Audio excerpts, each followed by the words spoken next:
Hello everyone, ఈ రోజు వీడియోలో సోయా పలావ్ని సింపుల్గా ఎలా చేయాలో చూసేద్దాం. దీనికోసం కుక్కర్లో నెయ్యి వేసి వేడెక్కిన తర్వాత బిర్యానీ ఆకు, మసాలా దినుసులు, ఉల్లిపాయలు, పచ్చిమిర్చి వేసి వేగనివ్వాలి. అవి వేగేలోగా నానబెట్టి తీసుకున్న సోయా చంక్స్ లో పెరుగు, ఉప్పు, పసుపు, కారం, కసూరి మేతి వేసి మ్యారినేట్ చేయాలి. ఉల్లిపాయలు వేగిన తర్వాత అల్లం వెల్లుల్లి పేస్ట్ వేసి పచ్చివాసన పోయాక క్యారెట్, అలాగే మీ దగ్గర ఉంటే గ్రీన్ పీస్ కూడా యాడ్ చేసుకోవచ్చు. 2 మినిట్స్ తర్వాత మ్యారినేట్ చేసుకున్న సోయానంతా వేసి బాగా కలుపుకోవాలి. ఈ మ్యారినేట్ చేసిన సోయా ఒక 5 మినిట్స్ ఫ్రై అయిన తర్వాత ఒక బిగ్ సైజ్ టమాటాని యాడ్ చేసుకొని ముందుగా నానబెట్టుకున్న బాస్మతి రైస్ ని కూడా యాడ్ చేసుకోవాలి. ఇప్పుడు ఇందులోనికి రుచికి సరిపడా ఉప్పు, కారం, పసుపు, బిర్యానీ మసాలా యాడ్ చేసుకొని కొత్తిమీర, పుదీనా కూడా యాడ్ చేసుకోవాలి.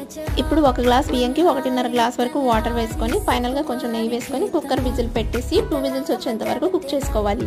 రైతాకి హోటల్ స్టైల్ టేస్ట్ కావాలంటే వెజిటబుల్స్ తో పాటు కొంచెం చాట్ మసాలా యాడ్ చేసుకోవాలి. అంతే, ఎంతో టేస్టీగా ఉండే soya pulao with raita ready. So ఇదండి ఇవాల్టి వీడియో. ఇంకో కొత్త వీడియోతో మళ్ళీ కలుద్దాం. Thank you for watching.